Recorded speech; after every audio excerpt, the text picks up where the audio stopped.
Lucas capítulo 19, empezando por el versículo 11, que dice así: oyendo ellos estas cosas, prosiguió Jesús y dijo una parábola, por cuanto estaba cerca de Jerusalén, y ellos pensaban que el reino de Dios se manifestaría inmediatamente. Dijo pues: un hombre noble se fue a un país lejano para recibir un reino y volver. Y llamando a 10 siervos suyos, les dio 10 minas, les dijo: negociad entre tanto que vengo. Pero sus conciudadanos le aborrecían y enviaron tras él una embajada diciendo: no queremos que éste reine sobre nosotros.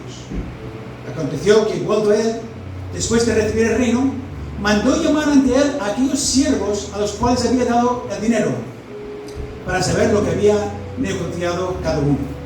Vino el primero diciendo: Señor, tu mina ha ganado 10 minas. Él le dijo: está bien, buen siervo, por cuanto en lo poco has sido fiel, tendrás autoridad sobre 10 ciudades. Vino otro diciendo: Señor, tu mina ha producido 5 minas. Y también este dijo: tú también, 6 sobre 5 ciudades. Vino otro diciendo: Señor, aquí está tu mina, la cual he tenido guardada en un pañuelo, porque tuve miedo de ti, por cuanto eres hombre severo, que tomas lo que no pusiste y ciegas lo que no sembraste. Entonces él le dijo: mal siervo, por tu propia boca te juzgo. ¿Sabías que yo era hombre severo, que tomo lo que no puse y que ciego lo que no sembré? ¿Por qué pues no pusiste mi dinero en el banco para que al volver yo lo hubiera recibido con los intereses? Y dijo a los que estaban presentes: quitadle la mina y dadla al que tiene las 10 minas. Ellos le dijeron: Señor, tiene 10 minas. Pues yo os digo que a todo aquel que tiene se le dará, mas al que no tiene, aun lo que tiene se le quitará. Y también a aquellos mis enemigos que no quieren que yo reinase sobre ellos, traedlos acá y decapitadlos delante de mí. Amén. Amén. Tomemos asiento. Para empezar, debemos de poner estas palabras en contexto. ¿Dónde estaba Jesús cuando pronunció estas palabras? Hemos leído en el versículo 11 que estaba cerca de Jerusalén.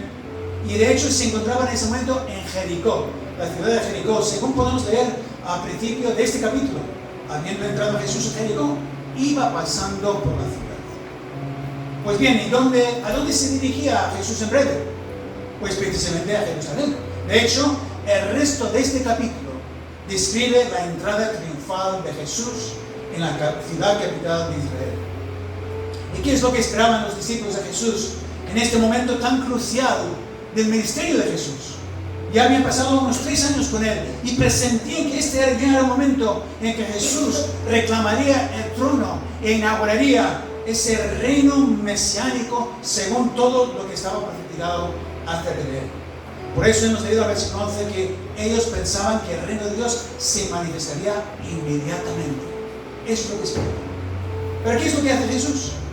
Pues conociendo sus pensamientos y conociendo sus expectativas, les sale al paso con esta tremenda parábola.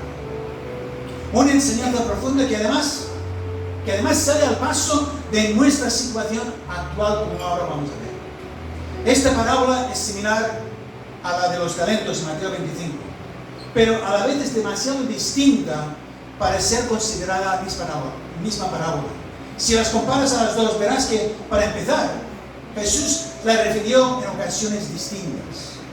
Jesús narró esta parábola de las 10 minas en Jericó, como hemos dicho ya, justo antes de su entrada triunfal en Jerusalén. Sin embargo, la parábola de los talentos fue narrada por Jesús en el Monte de los Olivos después de su entrada triunfal, solo unos días antes de la Pascua. Por tanto, no es extrañar que Jesús quisiera enseñar algo similar en cada ocasión, pero con ciertos matices diferentes en un caso y en otro, porque Jesús siempre sale al paso de la necesidad de cada circunstancia de forma personal y creativa. En segundo lugar, las cifras son completamente distintas. En la parábola de los talentos son 3 siervos, y en esta de las minas son 10. Y aunque en ambos casos se habla de ciertos pesos de plata, el talento era tan diferente de la mina como un billete de 500 euros es diferente de uno de 10. Más o menos esa era la proporción. Un talento de plata equivalía a 60 minas. Por tanto, la cantidad entregada a los siervos no se parece en absoluto. Por último, en el caso de los talentos, cada siervo recibe una cantidad distinta. Uno recibe 5 talentos, otro 2 y otro 1. Sin embargo, en esta parábola, cada siervo recibe la misma cantidad, con lo que la enseñanza cambia considerablemente. Por tanto, dejando a un lado la parábola de los talentos, consideremos esta parábola de las minas porque creo que Jesús tiene mucho que enseñarnos en las figuras que Él profirió con esa maestría que le caracteriza. Y para ello vamos a dividir nuestra meditación en 3 partes. Para considerar en primer lugar al protagonista, que es ese hombre noble que se fue a un país lejano para recibir un reino y volver. En segundo lugar, consideremos el encargo de ese futuro rey, negociad entre tanto que vengo. Y en tercer y último lugar, consideremos a los siervos que recibieron ese encargo. Por tanto, empecemos por considerar a aquel monarca en ciernes. Jesús dice en el versículo 12, un hombre noble se fue a un país lejano para recibir un reino y volver. Es muy probable que los oyentes de esas palabras estuvieran familiarizados con un suceso muy similar que pasó realmente en ese tiempo. El trasfondo histórico es que Arquelao, hijo mayor del rey Herodes el Grande, tenía su palacio en Jericó, justo el lugar donde ellos estaban en ese momento. Y a la muerte de Herodes el Grande, Arquelao heredó la mitad de su reino. Pero Arquelao pretendía asumir el título de rey y viajó a Roma a fin de conseguirlo, dejando dinero a sus siervos para ocuparse de sus asuntos durante su ausencia. Tras él, una delegación de 50 hombres notables, tanto judíos como samaritanos, viajaron a Roma con una protesta ante el emperador contra su reinado. De hecho, tuvieron tanto éxito que Arquelao nunca recibió el codiciado título de rey y el emperador Augusto solo le otorgó el título de etnarca. Pero cuando volvió a otra tetrarquía, pidió a sus siervos cuenta de ese dinero que habían usado durante su ausencia para saber lo que habían hecho con él. Así que ahora Jesús utiliza este incidente tan conocido por sus oyentes, variando el resultado para aplicárselo a sí mismo. Y es que cada palabra de esta parábola tiene su peso y significado. No hay desperdicio. Jesús describe al protagonista de la parábola como un hombre noble. Es decir, un hombre que tiene derechos dinásticos por nacimiento, como Arquelao. Pero mucho más que Arquelao, Jesús se caracteriza por los derechos dinásticos que solo Él describe por nacimiento. Pues él nació de una mujer virgen, porque fue engendrado por el Rey del Universo, Dios mismo. Y por eso Jesús fue por todo el mundo, todo el territorio de Israel, proclamando: el reino de Dios se ha acercado. Jesús es el que tiene todos los derechos de la dinastía más absoluta sobre la vida del hombre, porque Él es el verdadero Rey de Reyes, el heredero de la corona del reino de Dios. Pero para tomar esa corona y ejercer ese reinado con toda autoridad, antes tenía que marcharse lejos, a un país muy lejano. Es decir, tenía que marcharse al cielo. Sí, el cielo es un país muy lejano para el hombre natural. Tan lejano que aunque pueda pisar la luna, y quizás veamos cómo el hombre pisa Marte, aún así, por sus propios medios, jamás el hombre natural puede ir a ese país lejano, no puede ir al cielo. El hombre natural no es capaz, de allí está, el cielo está demasiado lejos para él. Pero Jesús sí que es capaz, porque en realidad Él es de allí. Jesús es ese hombre celestial, un hombre que descendió del cielo para inaugurar el reino de Dios sobre la tierra. Por eso Él tenía que ir allí a fin de recibir ese reino en toda su plenitud y después de cierto tiempo volver para ejercer su autoridad y reinar aquí en la tierra. Por tanto, está claro que Jesús quería que sus discípulos supieran que su reino iba a tardar en manifestarse plenamente. De hecho, ese es uno de los propósitos de esta parábola: preparar a sus discípulos para esperar su retorno después de su partida. Su partida que sería en breve, dentro de poco más de una semana. Jesús les estaba avisando que el reino de Dios no se iba a manifestar de forma inmediata en toda su plenitud como ellos pensaban. Porque hay cosas que Jesús tenía que hacer primero. Tenía que marcharse lejos, al cielo, recibir el reino en toda su plenitud y después volver. Por tanto, Jesús les está preparando para esta nueva etapa que ellos van a afrontar en breve, sin su presencia física, la etapa de su ausencia física. De hecho, Jesús les está instruyendo sobre la etapa actual en la que estamos tú y yo viviendo. Es la misma etapa en la que tú y yo estamos. Porque Jesús se marchó el día de su ascensión y ha recibido el reino, pero aún no ha vuelto para inaugurarlo plenamente y ya han pasado casi 2000 años. Así que fíjate cuán apropiada es esta parábola para nosotros, sus discípulos, en este momento presente. Porque toda la parábola gira en torno a esa etapa de la ausencia del futuro rey que ha de venir, es decir, su ausencia actual. ¿Y qué sucede cuando este hombre noble se marcha a ese país lejano? Pues hemos leído en el versículo 14, pero sus conciudadanos le aborrecían y enviaron tras él una embajada diciendo: no queremos que este reine sobre nosotros. Efectivamente, los judíos aborrecían al Arquelao y por eso fueron hasta Roma para impedir que fuera nombrado rey. Y de igual manera, los fariseos y los escribas aborrecían a Jesús. ¿Por qué?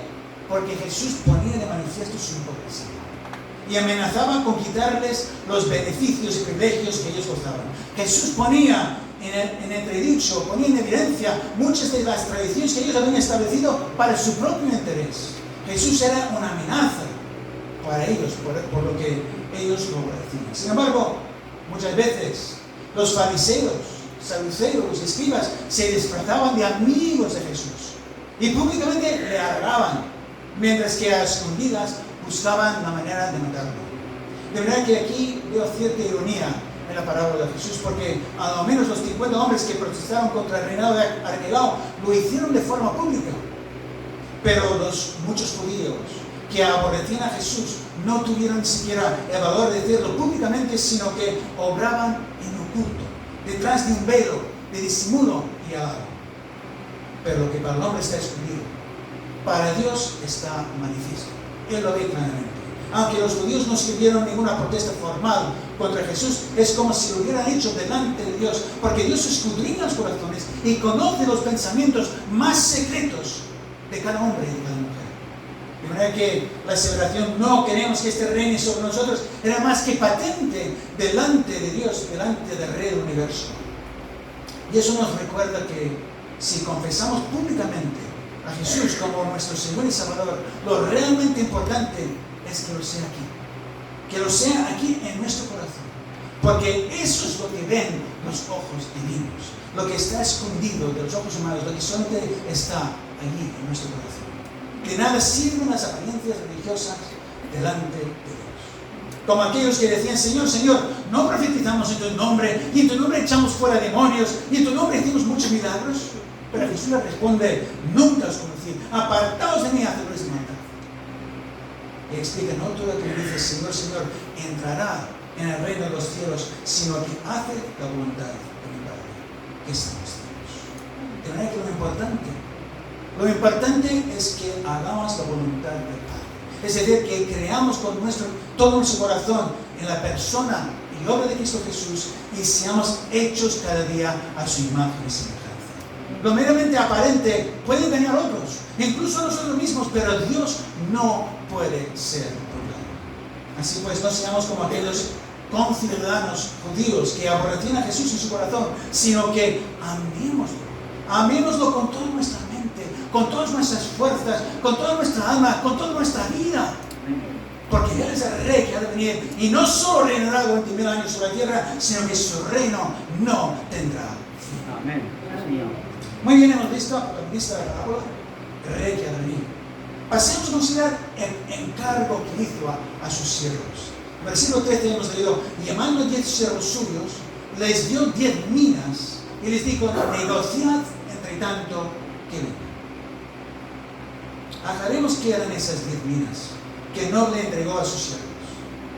Alguien no familiarizado con el contexto histórico podría pensar que Jesús hablaba de minas de oro o minas de carbón o algo relacionado con la minería. No. El vocablo mina aquí viene del arameo mene, mencionado por ejemplo en el capítulo 5 del profeta Daniel, y significa contar. Porque para llegar a acumular una mina había que contar 60 unidades de la pesa más básica, que era el ciclo de plata. Porque en ese tiempo se utilizaba el sistema sexagesimal, que está basado en los números 12 y 60. Dirías, qué raro, ¿no? No se utilizaba el sistema decimal que usamos actualmente. Porque, por ejemplo, no se puede dividir el número 10 entre 3 y sacar un número íntegro. Tampoco se puede dividir el 10 por 4 sin utilizar fracciones. Sin embargo, el 12 es divisible por 2, 3, 4 y 6. Y además se puede contar muy fácilmente hasta 12 con una mano. ¿Lo sabes? Cada dedo tiene 3 falanges, ¿verdad? Sí. Así es que con el dedo pulgar podemos contar 1, 2, 3, 4, 5, 6, 7, 8, 9, 10, 11, 12. Ah, muy bien, pues ya tenemos 12. Y dices, pues para contar más, pues levantas un dedo en la otra mano y sigues contando. 13, 14, 15, 16, 18, 19, 20, 21, 22, 23, 24. 24, 36, 48, 60. Con las dos manos ya tienes todos los números a la mano. De hecho, el 60 es el número más pequeño que es divisible por 2, 3, 4, 5 y 6, siendo además múltiplo de 12, como hemos visto. Así que los números 12 y 60 eran la base de este sistema sexagesimal. Así pues, la mina era una pequeña fortuna, 60 ciclos de plata. ¿Qué peso tenía? Pues en el sistema más común, la mina pesaba algo menos de medio kilogramo, 491 gramos aproximadamente. Es decir, el ciclo común pesaba algo más de 8 gramos, 491 dividido por 60. De manera que una mina, no era demasiado peso para sostener en una mano, pero no era una moneda, sino era una especie de lingote con el peso de 60 ciclos.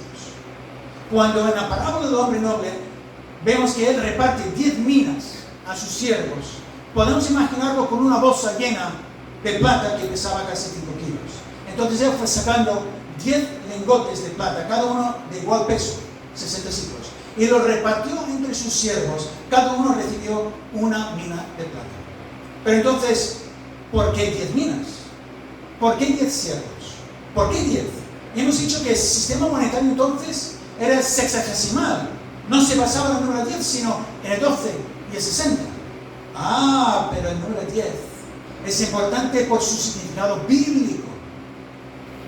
Porque la sociedad puede tener sus valores, su forma de contar las cosas, pero Dios tiene sus propios valores y su propia forma de contar las cosas.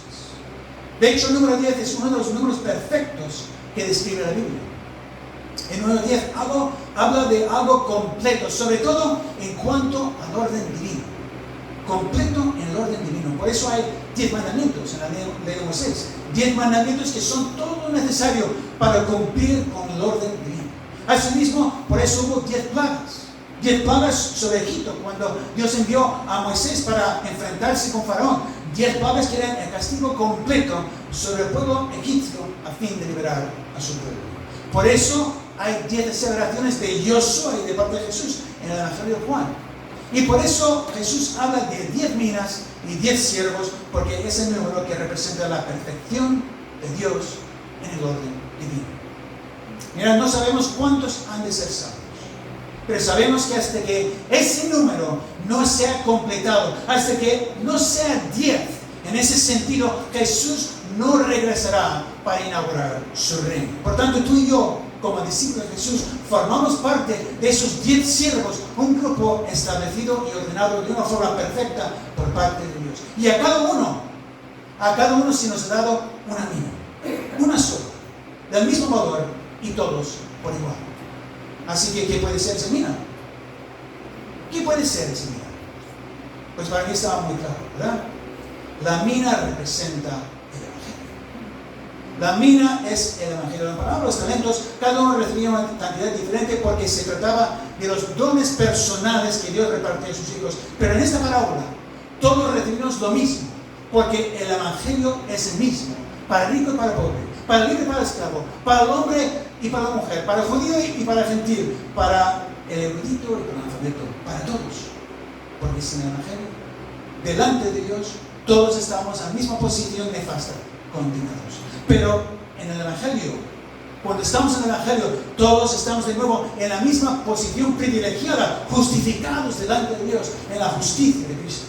No se puede tener más y no se puede tener menos. Es la misma gloriosa mina para todos por igual. ¿Cuál fue el encargo de Jesús? De Jesús ya resucitado a sus discípulos, ir por todo el mundo y predicar el Evangelio a toda criatura. Esta es la mina valiosísima que se nos ha entregado, el Evangelio, y lo hemos recibido por gracia porque no merecemos ninguno. Sin embargo, en la parábola el hombre no le dice a sus siervos: negociad entre tanto que vengo. Así pues, Jesús nos ha dado esa mina, ese Evangelio, para negociar con ella y aumentar las arcas de nuestro Señor. ¿Qué significa esto? Pues primero que nada, que nadie me malentienda. Que nadie me malentienda, porque nadie puede comprar ni vender el Evangelio. El Evangelio no es un negocio mercantil.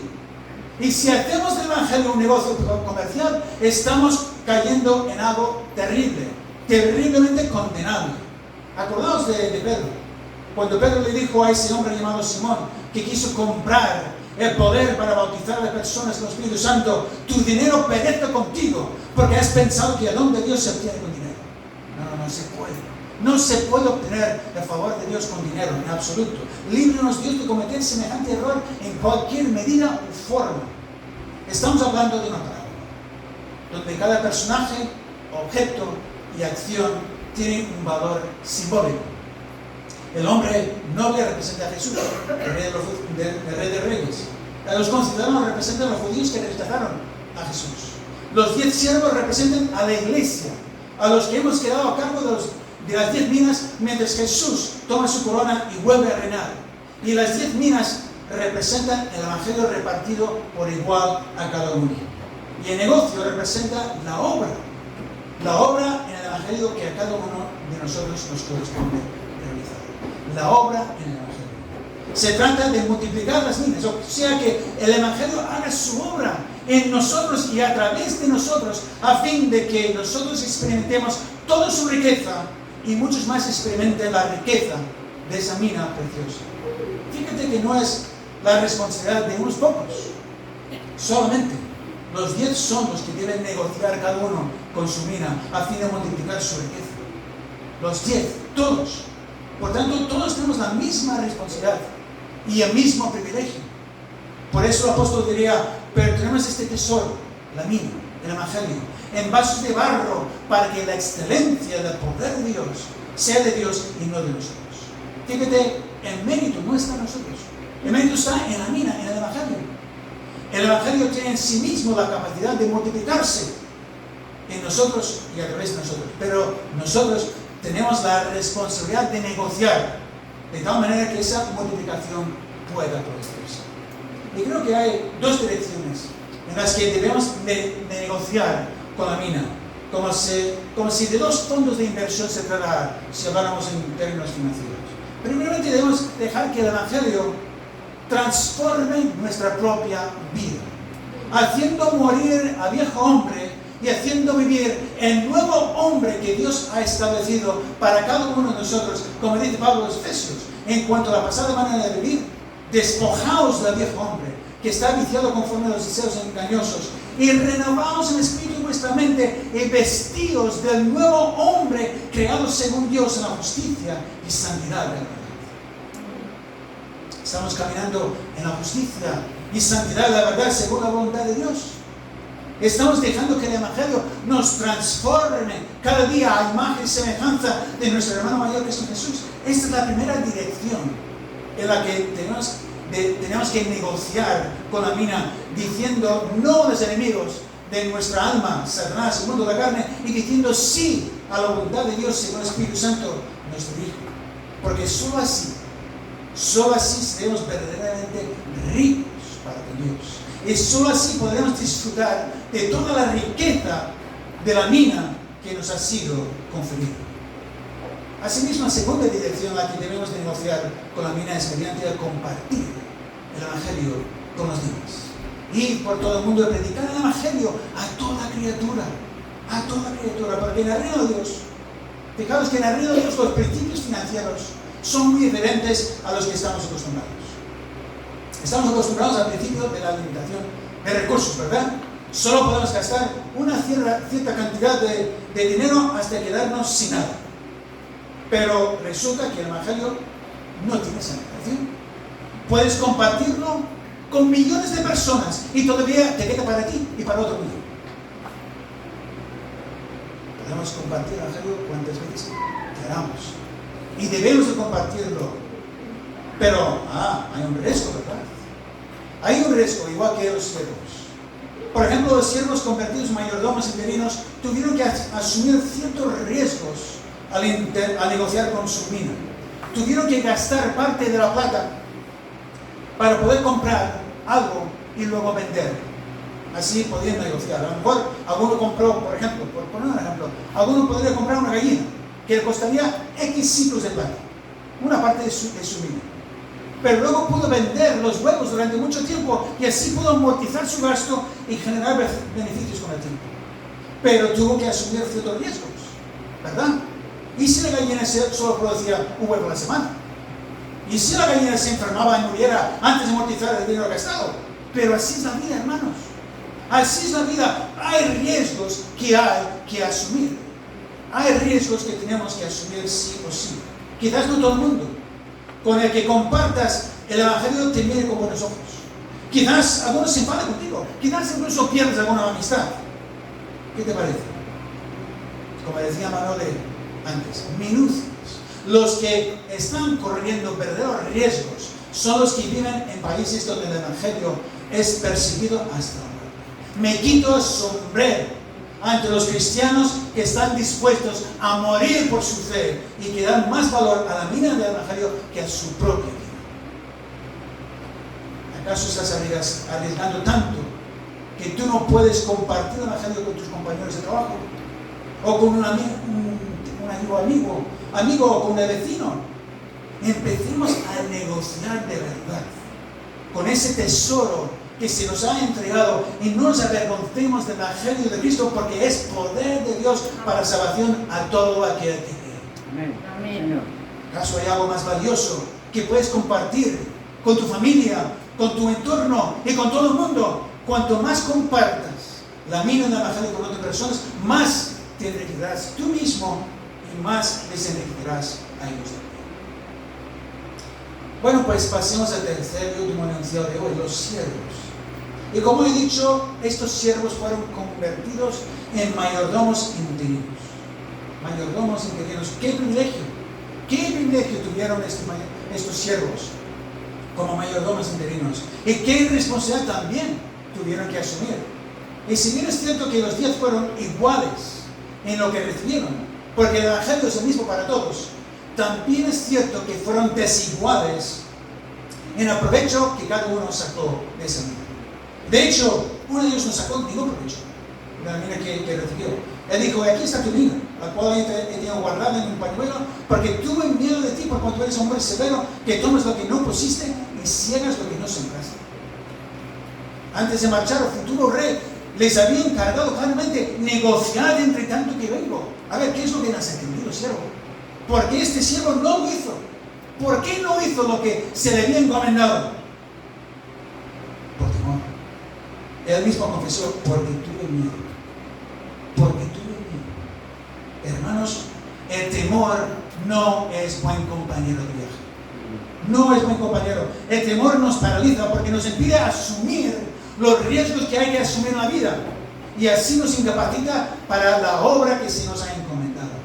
¿Cuántas veces Jesús tuvo que decir a sus discípulos: no temáis, no temáis? Y cuán importante es que nosotros aprendamos a ser valientes y no permitir que el temor nos impida hacer lo que sea necesario para el avance del reino de Dios en nuestras propias vidas y en nuestro testimonio personal. Porque si dejamos que el temor nos gobierne, entonces ya no gobierna el Espíritu Santo en nuestras vidas y sufriremos pérdidas eternas. Pérdidas eternas. El que no negoció con la mina fue castigado y su mina fue entregada a de las 10 minas que ahora vamos a considerar. Pero quiero decir que eso no quiere decir que perdiera su salvación. Esta parábola está hablando de ganancias y pérdidas en cuanto a servicio, no en cuanto a salvación. Con todo, es muy triste que este siervo recibiera el reproche de su señor, mal siervo, le dijo, mal siervo, y sufriera una gran pérdida en el reino venidero. Porque ahora es el momento de negociar.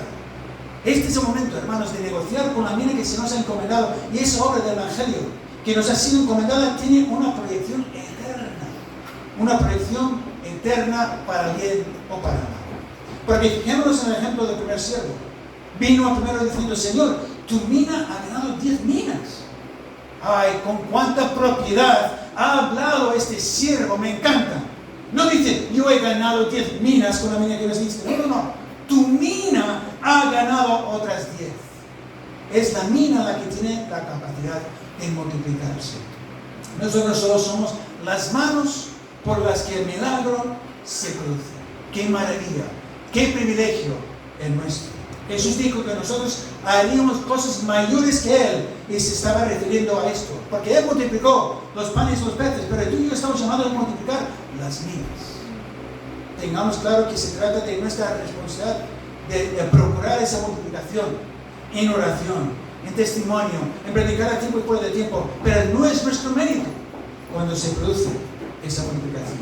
Si nuestra mina produce 10 minas, como el primer siervo, debemos tener la actitud que enseñó Jesús en otra ocasión. Siervos y ministros somos, pues lo que debemos hacer es obedecer. El mérito no es nuestro, pero la responsabilidad sí. Sí es nuestra responsabilidad. Y si somos responsables con el encargo que hemos recibido, entonces tendremos grandes recompensas. Grandísimas recompensas. Recompensas eternas. Porque el rey ya ha vuelto y coronado no tomó posesión de esas 10 minas, sino que se las deja al siervo. Es el siervo que se queda con las 10 minas. Y esa es parte de su recompensa por su buena labor. Él puede disfrutar del fruto de todo su trabajo mientras el rey estaba ausente. Lo mismo sucede con el segundo siervo. Señor, tu mina ha producido 5 minas. Está claro que cada siervo tenía sus capacidades distintas. Quizás el segundo no era tan inteligente como el primero, lo que sea. Pero igualmente tuvo su recompensa. También las 5 minas eran para él. Lo importante es que asumamos nuestra responsabilidad y procuremos que la mina que nos ha sido entregada sea multiplicada en nuestra propia vida y en la vida de aquellos que nos rodean. Porque si somos negligentes como tercero, entonces sufriremos pérdidas. Pero ahora llegamos al punto clave de la palabra. Punto clave cuando Jesús responde al primer siervo que negoció y multiplicó su mina por un factor de 10. Él le dijo, está bien, buen siervo, por cuanto lo poco has sido fiel, tendrás autoridad sobre 10 ciudades. Wow. En primer lugar, le llama buen siervo. Y creo que ese elogio sería una inmensa satisfacción para aquel hombre que negoció de forma responsable con la mina que le había sido encomendada. ¿Qué crees que te dirá el gran rey cuando venga en su gloria? También te dirá a ti, buen siervo. Eso es lo que te dirá. Tú sabes la respuesta, solo tú sabes lo que estás haciendo con la mina que te ha sido encomendada. Pero el Señor de la palabra no se queda solamente en elogiar a su siervo, sino que le dice, por cuanto lo poco has sido fiel, tendrás autoridad sobre 10 ciudades. Este siervo recibió autoridad para gobernar 10 ciudades en el reino de su Señor. Y este no es un detalle sin importancia. Es el meollo de toda la parábola. Es el meollo. ¿Qué querían los discípulos siempre? Autoridad. Siempre querían autoridad. Por ejemplo, Jacobo y Juan pidieron al Señor, concédenos que te en tu gloria, nos sentemos el uno a tu derecha y el otro a tu izquierda. ¿Era malo este deseo? En absoluto no era malo. De hecho, desde el principio de la creación, Dios otorgó al hombre autoridad para ejercerla sobre su creación. Es la voluntad de Dios para nosotros, ejercer autoridad. Y los bendijo Dios, les dijo, fructificad y multiplicaos, llenad la tierra y sojuzgadla, y señoread en los peces del mar, en las aguas de los cielos y en todas las bestias que se mueven sobre la tierra. Hemos sido creados para tener autoridad sobre el resto de la creación. El apóstol Pablo, al escribir a los Corintios, como si de una lección de niños de primaria de teología, les dice, ¿o no sabéis que hemos de juzgar a los ángeles? Asimismo, Jesús en el Sermón del Monte lo dejó muy claro. Bienaventurados los mansos porque ellos recibirán la tierra por heredad. Y en el capítulo 5 de Apocalipsis, los redimidos cantan: y con tu sangre nos has redimido para Dios y de todo linaje, lengua y pueblo y nación, y nos has hecho para nuestro Dios reyes y sacerdotes, y reinaremos sobre la tierra. Reinaremos sobre la tierra. ¿Sí? Reinaremos sobre la tierra cuando el cielo se una a la tierra, como se describe en el capítulo 21 de Apocalipsis, tal como expliqué la vez anterior. Sin embargo, la autoridad que tendremos en esa nueva tierra depende de lo que hagamos ahora, en este tiempo presente, cuando el rey que ha de venir todavía no ha regresado. Si negociamos con la mina que se nos ha encomendado hasta multiplicarla en nuestra propia vida y en la vida de los demás en esa misma proporción, tendremos autoridad en la nueva tierra por toda la eternidad. A eso se refería Jesús cuando decía: haceos tesoros en el cielo. Porque las recompensas, hermanos, las recompensas de una vida comprometida con el Evangelio aquí en la tierra son eternas y son gloriosas. Hemos visto en esta parábola los tres elementos principales: el rey, el encargo y los siervos. Así que he titulado el mensaje El reino prometido. Porque si nos ha prometido un reino donde reinaríamos con Cristo por toda la eternidad. Toda la eternidad. Ahora ya podemos disfrutar de ese reino en parte. Sí, por supuesto, porque si somos discípulos de Jesús, Él ya reina en nuestros corazones y ya formamos parte de su maravilloso reino.